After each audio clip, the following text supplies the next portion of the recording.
अस्सलाम वालेकुम। आज का लेक्चर है प्रोग्रामिंग फंडामेंटल्स के बारे में और इस प्रोग्रामिंग फंडामेंटल्स के टॉपिक पे हमारे बहुत सारे लेक्चर्स होंगे और ये उन लेक्चर्स में से फर्स्ट लेक्चर है। इस कोर्स के अंदर प्रोग्रामिंग फंडामेंटल्स के कोर्स के अंदर हम लोग ये सीखेंगे कि प्रोग्राम कैसे लिखे जाते हैं, एल्गोरिथम कैसे डिज़ाइन किए जाते हैं, प्रॉब्लम्स को कैसे एनालाइज किया जाता है और एक दफ़ा जब आप प्रोग्राम बना लेते हैं तो हम उसको कैसे टेस्ट कर सकते हैं। तो आज का लेक्चर है overview of computer and programming. तो हम लोग बात करते हैं कि सबसे पहले कंप्यूटर क्या चीज़ है। कंप्यूटर एक इलेक्ट्रॉनिक डिवाइस है और इसको हम एक प्रोग्रामेबल इलेक्ट्रॉनिक डिवाइस भी कहते हैं।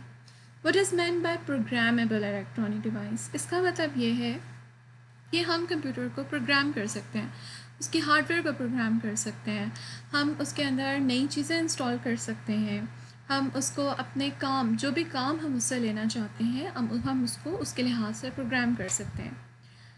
तो ये एक ऐसी प्रोग्रामेबल इलेक्ट्रॉनिक डिवाइस है जो कि डाटा को एक्सेप्ट करती है, फिर उस डाटा के ऊपर कुछ ना कुछ प्रोसेसिंग करती है। ये प्रोसेसिंग मैथमेटिकल ऑपरेशंस हो सकते हैं, लॉजिकल ऑपरेशंस हो सकते हैं या और भी कुछ ऑपरेशंस इसके हो सकते हैं जिसको हम डिटेल में आगे डिस्कस करेंगे।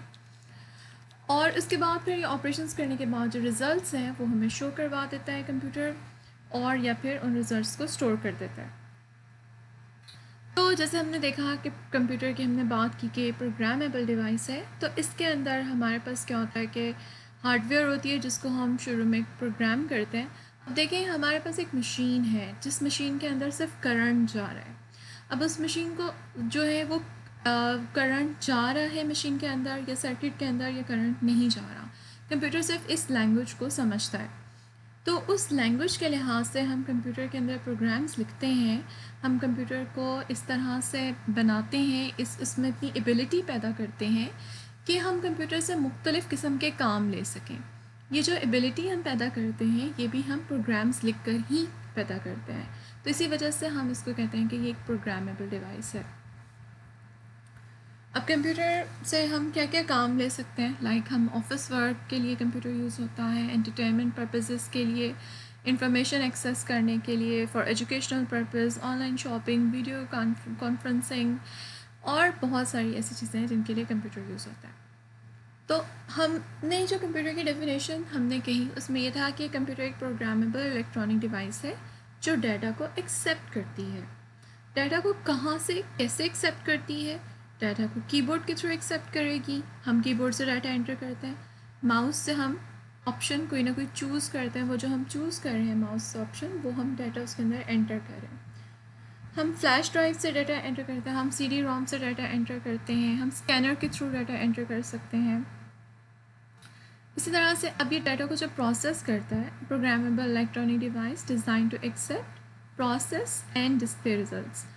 प्रोसेस क्या मतलब, कैसे प्रोसेसिंग करेगा, मतलब वो जो काम करेगा कंप्यूटर उस डाटा के ऊपर, जो हमने डाटा कंप्यूटर के अंदर सेंड किया है उसके ऊपर वो किस किस तरह का काम कर सकता है। और arithmetic operation, logical operation, data को स्टोर करना है, डाटा को मैनिपुलेट करना है, डाटा को किस तरह से यूज़ में लेके आना है, ये सारी प्रोसेसिंग कंप्यूटर के अंदर होगी। और ये जो प्रोसेसिंग कंप्यूटर के अंदर होगी, it will be according to some set of instructions. और ये जो सेट ऑफ इंस्ट्रक्शंस हैं इनको हम बोलते हैं दिस इज़ अ प्रोग्राम। ठीक है, तो प्रोग्राम एक ऐसी चीज़ है जिसके ज़रिए हम कंप्यूटर को इस काबिल बनाते हैं कि वो यूज़र के साथ इंटरेक्ट कर सके, वो उसके अंदर दूसरे प्रोग्राम्स को रन कर सके, वो डिफरेंट एप्लीकेशंस को रन कर सके, वो हमें डिफरेंट फैसिलिटीज़ प्रोवाइड कर सके।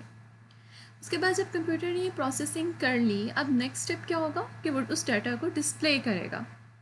प्रोसेसिंग करने के बाद डाटा को डिस्प्ले करेगा। कैसे डिस्प्ले कर सकता है? मॉनिटर पे, प्रिंटर पे, प्लॉटर पे, इस तरह से थ्रू स्पीकर्स भी डाटा को डिस्प्ले किया जा सकता है कि जैसे आप ऑडियो सॉन्ग्स होता है, आप उसको प्ले करते हैं तो फिर आपने उसको डिस्प्ले कर दिया।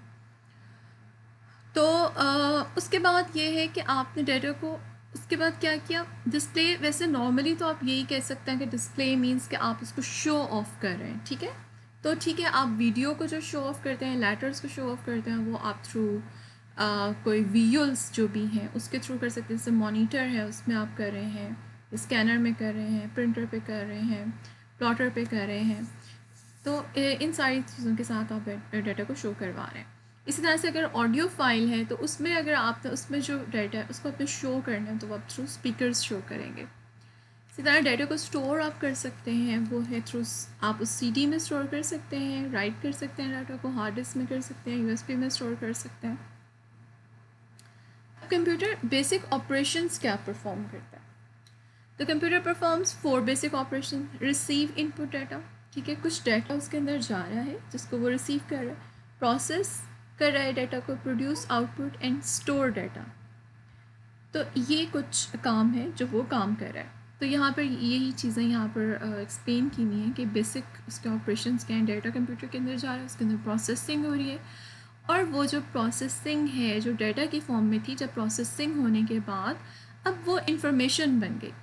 जैसे अगर आपके पास काफ़ी सारे एक रॉ डाटा है, अब आपके पास नंबर ऑफ़ स्टूडेंट्स के रिकॉर्ड्स पड़े हुए हैं, और आपके पास एम्प्लॉयर्स का डाटा काफ़ी सारा पड़ा हुआ है। अब आपने उसमें से कुछ इन्फॉर्मेशन एक्सट्रैक्ट करनी है कि किस स्टूडेंट ने किस सब्जेक्ट में सबसे अच्छे मार्क्स गेन किए, या किस स्टूडेंट का, किस एम्प्लॉयर का जो रिकॉर्ड है वो पिछले साल ज़्यादा अच्छा था और इस साल उसका क्या था। आपने दोनों का कंपैरिजन करना है। या आप अगर आप मार्केटिंग की बात करें तो कौन सी प्रोडक्ट जो थी उससे सबसे ज़्यादा प्रॉफिट जनरेट किया। तो ये सारी इन्फॉर्मेशन हमें प्रोसेसिंग करने के बाद मिलेगी। तो ये हमारी वो इन्फॉर्मेशन होगी, उसको फिर हम डिस्प्ले कर सकते हैं। इसके अलावा हम जो हमने काम किया, जो प्रोसेसिंग की है, उसको हम स्टोर भी कर सकते हैं कंप्यूटर के अंदर ही। और ये जो प्रोसेसिंग कंप्यूटर करेगा, ये किस तरह से करेगा? ये खुद ब खुद नहीं करेगा, बल्कि हमें कंप्यूटर को बताना पड़ेगा, कुछ हमें इंस्ट्रक्शंस दे के बताना पड़ेगा कि ये वाले स्टेप्स परफॉर्म करो, और एज अ रिज़ल्ट जो रिज़ल्ट आता है उसको शो करवा दो। अगर कंप्यूटर के पार्ट्स की हम बात करें तो उसको हम 2 बेसिक पार्ट्स में डिवाइड करते हैं। एक है हार्डवेयर और दूसरा है सॉफ्टवेयर। हार्डवेयर में हमारे पास आ जाता है सिस्टम यूनिट, इनपुट डिवाइसेस और आउटपुट डिवाइसेस, और सॉफ्टवेयर में सिस्टम सॉफ्टवेयर, प्रोग्रामिंग सॉफ्टवेयर और एप्लीकेशन सॉफ्टवेयर।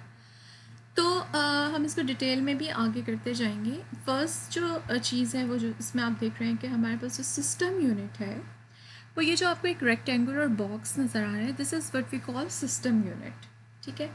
और हर वो चीज़ जिससे हम डाटा इनपुट कर रहे हैं सिस्टम के अंदर, वो है इनपुट डिवाइसेस। हमने ये शुरू में कहा कि कंप्यूटर एक ऐसी चीज़ है जो डाटा को एक्सेप्ट करता है। तो ये डाटा को किसके थ्रू एक्सेप्ट कर रहा है? इनपुट डिवाइसेस के थ्रू एक्सेप्ट कर रहा है। और फिर हमने ये बात की कि ये डाटा को डिस्प्ले करता है, डाटा को शो करवाता है। डाटा को कहाँ पर शो करवाएगा? आउटपुट डिवाइसेस में शो करवाएगा, ठीक है। तो इसका मतलब ये हुआ कि कुछ इनपुट डिवाइसेस हैं जिसके ज़रिए डाटा को एक्सेप्ट कर रहा है कंप्यूटर, फिर उसके बाद उसमें वो प्रोसेसिंग करता है। प्रोसेसिंग वो सिस्टम यूनिट के अंदर करेगा, और उसके बाद फिर डाटा को वो शो करवा देगा आउटपुट डिवाइसेस में।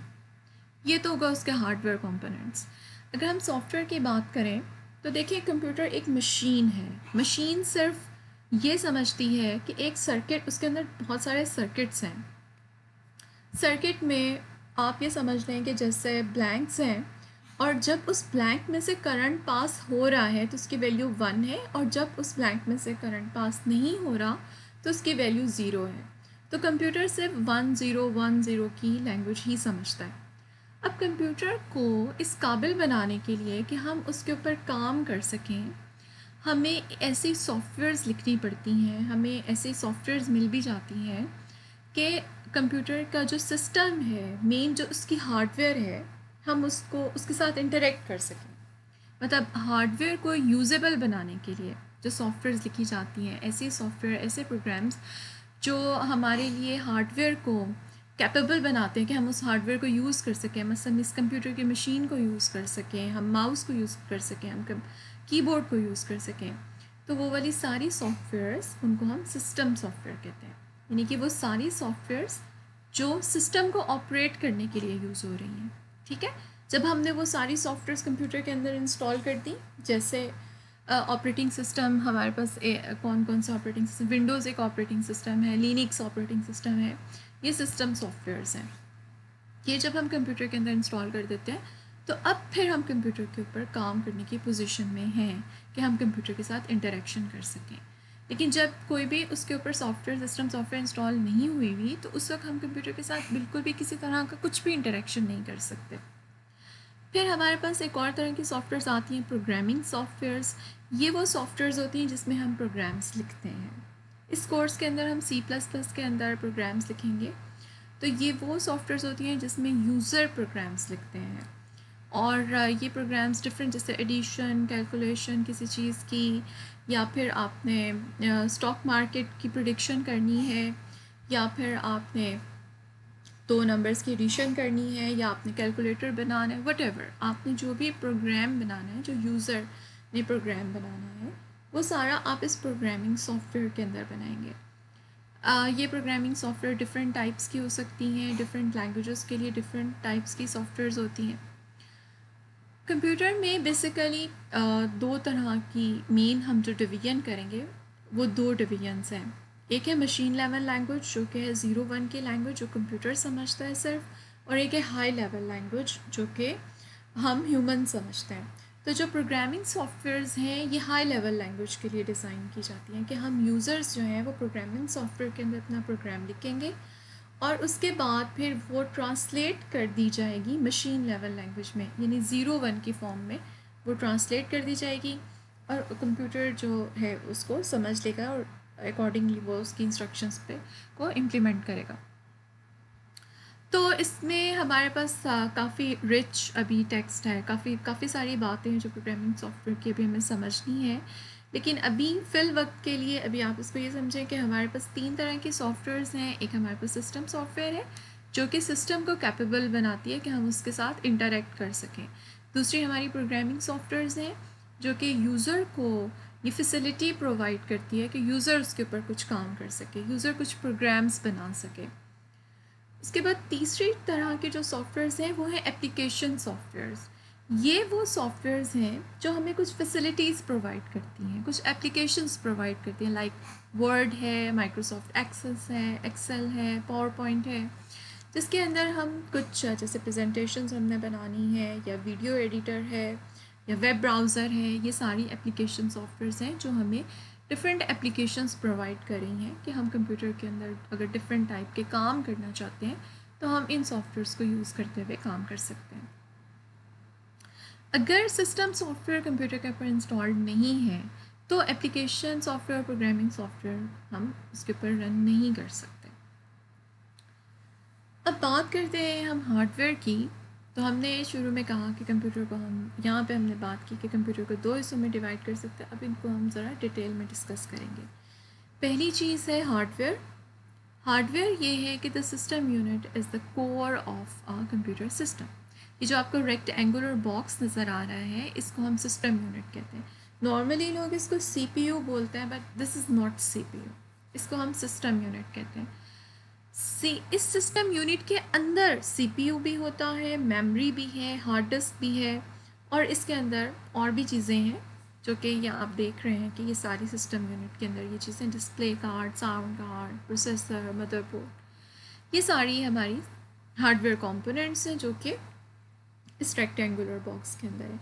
और इस रेक्टेंगुलर बॉक्स का जो नाम है ये है सिस्टम यूनिट। इसके साथ हमारे पास है मॉनिटर, और हमारे पास है कीबोर्ड और स्पीकर्स, और ये सारा कुछ, ये सारे भी हार्डवेयर कंपोनेंट्स हैं। लेकिन ये कंप्यूटर के साथ अटैच और डिटैच हो सकते हैं, ये सिस्टम यूनिट के साथ अटैच और डिटैच हो सकते हैं। इस वजह से इनको हम कहते हैं कि ये पेरिफेरल डिवाइसेस हैं। उसके बाद जी हमारे पास जो इनपुट डिवाइसेस होती हैं वो भी कोर्स, जो हर वो चीज़ जिसको हम फिज़िकली टच कर सकते हैं उसको हम कहेंगे कि हार्डवेयर कंपोनेंट है। तो वो सारी इनपुट डिवाइसेस, कंप्यूटर की जो डिवाइसेस हैं जिससे हम डाटा को सेंड कर रहे हैं, डाटा सेंड करें कंप्यूटर के अंदर, वो सारी इनपुट डिवाइसेस हैं। जैसे keyboard, mouse, scanner, gamepad, microphone, webcam, ये सारी इनपुट डिवाइसेस हैं। तो आउटपुट डिवाइसेस कौन सी हैं? वो सारी डिवाइसेस जिससे हम रिज़ल्ट, जिसके ऊपर हम रिज़ल्ट शो करवा रहे हैं, ठीक है, आउटसाइड वर्ल्ड को हम रिज़ल्ट शो कर रहे हैं, जैसे मॉनिटर, प्रिंटर एंड स्पीकर्स, ये सारी आउटपुट डिवाइसेस है। देन हमारे पास है जी सॉफ्टवेयर। क्या होता है? एक हमारा है सिस्टम सॉफ्टवेयर, जिससे मैंने अभी आपको पहले बताया कि it is design to operate the computer hardware. तो ये कंप्यूटर की हार्डवेयर को ऑपरेट करने के लिए यूज़ होता है कि ये कंप्यूटर की हार्डवेयर के साथ इंटरेक्ट करता है और फिर ये एक ऐसा प्लेटफॉर्म हमें प्रोवाइड करता है कि इस प्लेटफॉर्म के ऊपर हम कोई काम कर सकें, हम एप्लीकेशन सॉफ्टवेयर्स रन कर सकें, हम प्रोग्राम्स रन कर सकें, वेब ब्राउज़र्स रन कर सकें। तो ये हमें ये फैसिलिटी प्रोवाइड करता है। इसमें हमारे पास सिस्टम सॉफ्टवेयर्स में आता है हमारे पास operating system, BIOS, utility softwares. Utility softwares वो होती हैं जैसे डिवाइस ड्राइवर्स हैं, जैसे आपने कीबोर्ड इंस्टॉल किया या आपने माउस इंस्टॉल किया है या आपने वेब कैम इंस्टॉल करना है, तो उसके लिए एक डिवाइस ड्राइवर होगा जो आप साथ उसके अंदर ऐड करेंगे, आप उसमें इंस्टॉल करेंगे, तो उसके बाद फिर आपका कंप्यूटर जो है वो वेब कैम को रिकग्नाइज़ करना शुरू हो जाता है और वो उसके ऊपर ईज़िली ऑपरेट आप वेब कैम के थ्रू जो भी आपने काम करना होता है वो आप इजीली कर सकते हैं। तो अगर वो डिवाइस ड्राइवर नहीं होगा तो फिर कंप्यूटर उसको रिकग्नाइज़ ही नहीं करेगा, ठीक है। जो आपने डिवाइस साथ अटैच की है कंप्यूटर उसको रिकग्नाइज़ नहीं करेगा। तो ये डिवाइस ड्राइवर्स हैं या ऑपरेटिंग सिस्टम्स हैं, जैसे विंडोज़ है, जैसे डॉस है, ये सारे जो हैं ये आपके ऑपरेटिंग सिस्टम, ये सारे के सारे सिस्टम सॉफ्टवेयर के अंदर आता है। इसी तरह BIOS is an example of system software. Programming software ये है प्रोग्रामिंग टूल और software development tool is a program और application that software developers use to create, debug, maintain और otherwise support other programs and application. इसके लिए आपको एक integrated development environment होता है जो कि एक सॉफ्टवेयर है। उसमें क्या होता है कि बहुत सारे टूल्स, बहुत सारी चीज़ें आप एक जगह पे कंबाइन कर देते हैं और उसको आप यूज़ करते हैं प्रोग्रामिंग के लिए। ये प्रोग्रामिंग सॉफ्टवेयर्स जैसे आप कह सकते हैं कि कौन कौन से हैं। अगर इसके एग्जांपल की हम बात करें तो माइक्रोसॉफ्ट विजुअल स्टूडियो है, पायचार्म, एनाकोंडा, ये सारे आपके डिफरेंट प्रोग्रामिंग सॉफ्टवेयर्स हैं। इनको यूज़ करते हुए आप डिफरेंट प्लेटफॉर्म्स जो हैं उनको यूज़ कर सकते हैं और उसमें आप अपने प्रोग्राम्स बना सकते हैं। और ये प्रोग्रामिंग सॉफ्टवेयर्स अगर आप एक IDE की बात करें तो उसमें आपको एक कोड एडिटर होगा, उस एडिटर के अंदर आप अपना प्रोग्राम लिखेंगे, जिससे अभी इस कोर्स के अंदर हम C++ के अंदर प्रोग्रामिंग करेंगे। और फिर उसमें कुछ ऑटोमेशन टूल्स हैं और फिर डीबगर है जिससे आप अपना जो है उसको डीबग कर सकते हैं अपने प्रोग्राम को। नेक्स्ट है जी एप्लीकेशन सॉफ्टवेयर। अब पहले हमने हार्डवेयर कंपोनेंट्स की बात की, फिर हमने कहा सॉफ्टवेयर होते हैं। ये दो तरह के कंप्यूटर के अंदर कंपोनेंट्स हैं, हार्डवेयर एंड सॉफ्टवेयर। हमने हार्डवेयर को डिस्कस किया, सॉफ्टवेयर में हमने सिस्टम सॉफ्टवेयर देखा क्या होती है, फिर हमने कहा प्रोग्रामिंग सॉफ्टवेयर्स क्या होती हैं। Now the third number is application software. इसमें हमारे पास word processor, spreadsheet, web browser, video editor, ये वो सारी चीज़ें हैं जो यूज़र को कुछ फैसिलिटीज़ प्रोवाइड कर रही हैं, कुछ एप्लीकेशंस प्रोवाइड कर रही हैं। इसी वजह से इसको हम एप्लीकेशन सॉफ्टवेयर कहते हैं। अब हमने बात ये की कि हम प्रोग्रामर जो होता है, जो वो एक प्रोग्राम लिखता है एक एडिटर के अंदर, ठीक है। अब ये जो प्रोग्राम लिखता है, सबसे पहले तो आपने ये देखना है कि आपने किस चीज़ के बारे में प्रोग्राम लिखना है। जिस चीज़ के बारे में आपने प्रोग्राम लिखना है तो हम उसकी पहले लॉजिक डिज़ाइन करते हैं। लॉजिक डिज़ाइन करने के लिए हम उसको एक इनफॉर्मल वे में हम कुछ स्टेटमेंट्स लिख देते हैं, जिसको आप कहते हैं ना, हम पहले पेपर वर्क कर लेते हैं। जैसे आपने एक बिल्डिंग बनानी है तो बिल्डिंग बनाने के लिए सबसे पहले आप उसका एक रफ़ स्केच बना लेते हैं, ठीक है। रफ़ स्केच आप अपने ऊपर पास ही बना लेते हैं कि इनफॉर्मल वे में कि यहाँ पर जी हमारा एक रूम होगा, यहाँ दूसरा रूम होगा, यहाँ किचन होगा, यहाँ डाइनिंग होगा, यहाँ ड्राइंग होगा। मतलब आपके पास एक रफ़ स्केच आप अपने जहन में किस तरह से या पेपर के ऊपर आप बना लेते हैं। तो प्रॉब्लम उसके अंदर क्या थी कि आपने एक घर डिज़ाइन करना है, कोई कंस्ट्रक्शन करनी है। तो इसी तरह से अगर आपने एक प्रोग्राम की कंस्ट्रक्शन करनी है, आपने एक प्रोग्राम लिखना है, तो उसके लिए आप एक रफ़ कुछ स्टेटमेंट्स लिख लेंगे कि सपोज़ करते हैं कि आपने प्रोग्राम लिखना है कि 2 नंबर्स को ऐड करना है। तो आप उसके लिए कैसे स्टेटमेंट्स लिखेंगे कि पहले हम अपने प्रोग्राम को स्टार्ट करेंगे, फिर 2 नंबर्स पिक करेंगे, उन 2 नंबर्स को ऐड करेंगे और फिर उसको डिस्प्ले करवा देंगे। इसकी एग्जांपल की देखें तो यहाँ पे इसकी एग्जांपल है कि हमने कहा कि हमारे पास S1, S2 और सम, ये हमारे पास कुछ नंबर्स हैं। हम यूज़र से इनपुट लेंगे, हम यूज़र को आउटपुट कहेंगे। आउटपुट मतलब आउटपुट किस पे करें, आउटपुट डिवाइस के ऊपर, ठीक है। और इनपुट कहाँ से करें, इनपुट डेटा हम इनपुट कर रहे हैं कीबोर्ड से। यहाँ पे हम वो कहते हैं कि ठीक है आप किसी भी तरीके से इनपुट कर दें, इसमें कोई गर्ज नहीं है, बिकॉज ये तो हमारा एक सीडो कोड है, एक इनफॉर्मल वे है, आप किसी भी तरह से इनपुट और आउटपुट कर सकते हैं। तो हमने उसको कहा कि नंबर 1 जो है उसको इनपुट करो, तो नंबर 1 को हमने यहाँ पर इनपुट करवा लिया S1 में। इसी तरह से फिर हमने उसको डिस्प्ले करवाया कि नंबर 2 जो है अब वो इनपुट करो, उसने नंबर 2 को इनपुट किया, हमने सम में दोनों वैल्यूज़ को सम किया और आउटपुट कर दिया सम की फॉर्म में, और प्रोग्राम एंड हो गया। तो ये हमारा एक इनफॉर्मल वे है कि हमने दो नंबर्स को कैसे ऐड करना है। इस इनफॉर्मल वे को अगर हम ट्रांसलेट कर दें कुछ सर्टन स्टेप्स में, कि पहले ये स्टेप करना है, फिर ये, फिर ये, फिर ये, ठीक है, तो वो हमारा क्या हो जाएगा, एक एल्गोरिथम हो जाएगा, finite sequence of well defined steps. ठीक है, ये फाइनाइट वो स्टेप्स जो कि कंप्यूटर की इम्प्लीमेंटेबल इंस्ट्रक्शंस होंगी कि आपने ये स्पेसिफिक प्रॉब्लम कैसे सॉल्व करनी है।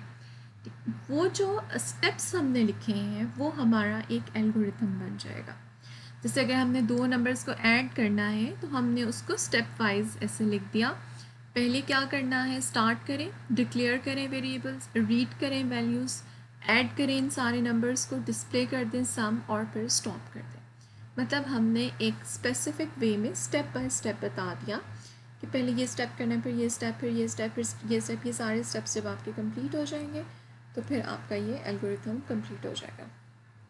यही सारे स्टेप्स, यही सारा कुछ अगर आप एक सर्टन रूल्स को फॉलो करते हुए आप एक प्रोग्रामिंग लैंग्वेज के अंदर लिख देते हैं, ठीक है, जैसे अगर आप ये कहते हैं इंग्लिश लैंग्वेज है उसके कुछ स्पेसिफिक रूल्स हैं, इसी तरह उर्दू लैंग्वेज है उसके कुछ ग्रामर के कुछ स्पेसिफिक रूल्स हैं, इसी तरह जो कंप्यूटर लैंग्वेजेस होती हैं इनके भी कुछ रूल्स होते हैं।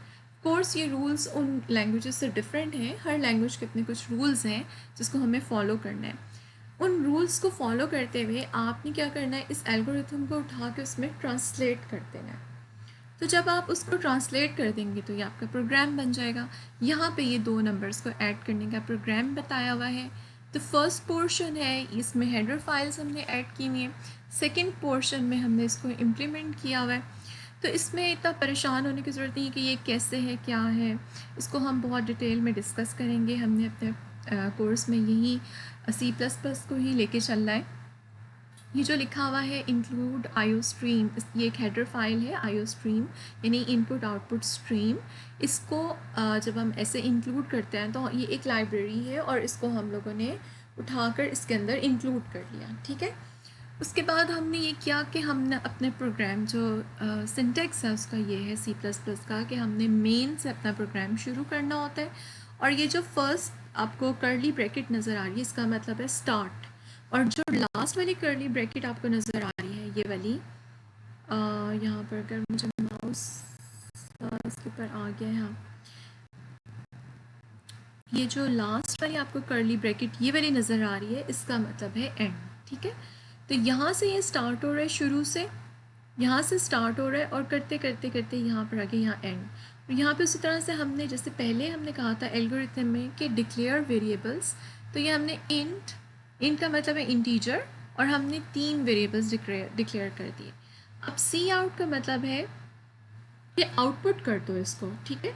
और ये इसका सिंटेक्स है, ये सी आउट इसका रिजर्व वर्ड है। ये कर्ली, ये जो साथ दो आपको सिंबल्स नज़र आ रहे हैं लेस देन वाले, इसका मतलब है डायरेक्शन इसकी उस तरफ है, सी आउट की तरफ। ये जो कुछ लिखा हुआ है इसको आउट कर दो, ठीक है, इसको डिस्प्ले करा दो।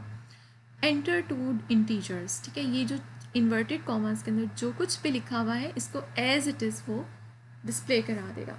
सेमी कॉलन का मतलब है एंड ऑफ लाइन, यहाँ पर ये स्टेटमेंट ख़त्म हो गई, इसके बाद जो भी लिखा होगा वो नेक्स्ट स्टेटमेंट होगी। फिर हमने यहाँ पे लिखा सी इन, मतलब इनपुट करो, क्या इनपुट करना, और डायरेक्शन है फर्स्ट नंबर और सेकंड नंबर की तरफ, कि फर्स्ट नंबर और सेकंड नंबर को एंटर करें। और यहाँ पे ये जो आपको 2 लाइंस नज़र आ रही हैं ये है कमेंट स्टेटमेंट। ये यूज़र की रीडेबिलिटी के लिए है कि अगर कोई यूज़र इस प्रोग्राम को पढ़े तो उसको समझ आ जाए कि ये हम इस प्रोग्राम के अंदर क्या काम करें। Sum of 2 number is stored in variable sum of 2 numbers, एक वेरिएबल हमने बनाया सम ऑफ 2 नंबर्स और इसके अंदर हमने फर्स्ट नंबर और सेकंड नंबर को ऐड कर दिया।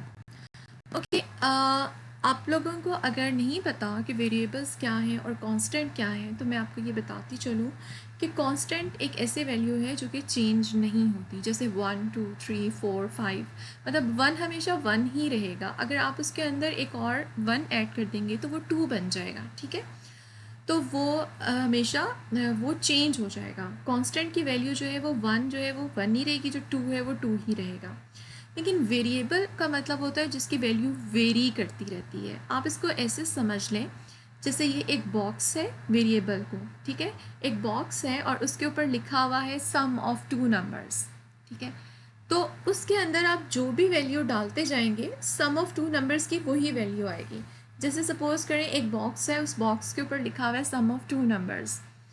तो जब सम ऑफ 2 नंबर्स हमारे पास आया 3, 2 + 1 3, तो उस वक्त जब आप सम ऑफ 2 नंबर्स में से बॉक्स खोलेंगे, उसमें से निकालेंगे, अंदर देखेंगे तो 3 पड़ा हुआ होगा, तो सम ऑफ 2 नंबर्स की वैल्यू क्या हो गई? 3। अगर सम ऑफ 2 नंबर्स जो है वो आपका 5 आ जाता है, तो फिर आप देखेंगे, अब बॉक्स खोलेंगे और अंदर देखेंगे बॉक्स के अंदर क्या पड़ा हुआ है? 5, ठीक है। तो बॉक्स का नाम जो है वो सेम ही रहेगा, अंदर जो उसके अंदर वैल्यू है वो वेरी करती रहेगी। तो ये एक इनफॉर्मल सी कॉन्सेप्ट क्लियर करने के लिए आपको बताया कि व्हाट इज़ वेरिएबल। तो वेरिएबल जो है वो उसका नाम वही रहता है और उसकी वैल्यू चेंज होती रहती है, लेकिन कांस्टेंट जो होता है उसका नाम ही शो कर रहा है कि उसकी वैल्यू कांस्टेंट रहती है। तो हमारे पास सम ऑफ 2 नंबर्स एक वेरिएबल है, इसमें हमने 2 वैल्यूज़ को ऐड किया और आंसर यहाँ पर रख दिया। अब उसने कहा कि ऐसा करो, सी आउट कर दो फर्स्ट नंबर को और सेकेंड नंबर को, और जो भी आंसर आता है सम ऑफ 2 नंबर्स में वो भी। मतलब फर्स्ट नंबर का जो बॉक्स था उसके अंदर जो कुछ पड़ा हुआ है उसको डिस्प्ले कर दो, सेकेंड नंबर का बॉक्स के अंदर जो कुछ पड़ा है उसको डिस्प्ले कर दो, सम ऑफ 2 नंबर्स के बॉक्स के अंदर जो कुछ पड़ा है उसको डिस्प्ले कर दो। तो यहाँ पर आप देखें, अगर इसका आप आउटपुट देखें तो पहले लिखा हुआ है एंटर 2 इंटीजर्स, तो उसने फर्स्ट इंटीजर एंटर किया 4, सेकेंड 5, दोनों को ऐड कर दिया तो आंसर हमारे पास आ गया 9। तो अगर इसको हम रैप अप करते हैं, हमने पहले ये देखा कि हम सीडो कोड में हम क्या करते हैं, हम अपने प्रोग्राम की लॉजिक बनाते हैं, हम एनालाइज करते हैं कि हमने प्रॉब्लम क्या, हमारी प्रॉब्लम है, उस प्रॉब्लम को हमने कैसे सॉल्व करना है, हम उसकी एक लॉजिक बनाते हैं। फिर एल्गोरिथम में हम ये क्या करते हैं कि वही जो हमारी सारी इंस्ट्रक्शंस हैं उनको हम उसके एक वेल डिफाइंड स्टेप्स जो है वो फाइंड करते हैं कि कैसे हम उसको वेल डिफाइंड स्टेप्स में लिख सकते हैं। उसके बाद फिर हम देखते हैं कि हम इस जो हमने अपना एल्गोरिथम लिखा हुआ है इसको फिर हम किसी प्रोग्रामिंग लैंग्वेज के अंदर ट्रांसलेट कर दें according to some certain rules. और ये जो सर्टन रूल्स हैं जिनके अकॉर्डिंग हम उसको शिफ्ट कर रहे हैं, जिसके अकॉर्डिंग हम ट्रांसलेट कर रहे हैं, इन रूल्स को हम बोलते हैं सिंटैक्स, ठीक है। और जो शुरू में हमने लॉजिक डिज़ाइन की है सीडो कोड बनाते हुए, सीडो कोड करते हुए, उसको हम कहेंगे ये सिमेंटिक है। ये हमने अपनी प्रोग्राम की एक लॉजिक डिज़ाइन कर ली, और जब हमने उसको ट्रांसलेट किया सर्टन रूल्स के अकॉर्डिंग, जो उस प्रोग्रामिंग लैंग्वेज के रूल्स हैं, उन रूल्स को हम कहते हैं ये उसका सिंटैक्स है, ठीक है। ओके जी, यहाँ तक हमारा ये लेक्चर कंप्लीट हो गया। आई होप कि आपको अच्छा समझ आया होगा। अगर आपको समझ आया है तो इस वीडियो को लाइक करें और मेरे चैनल को सब्सक्राइब कर दें। Thank you so much.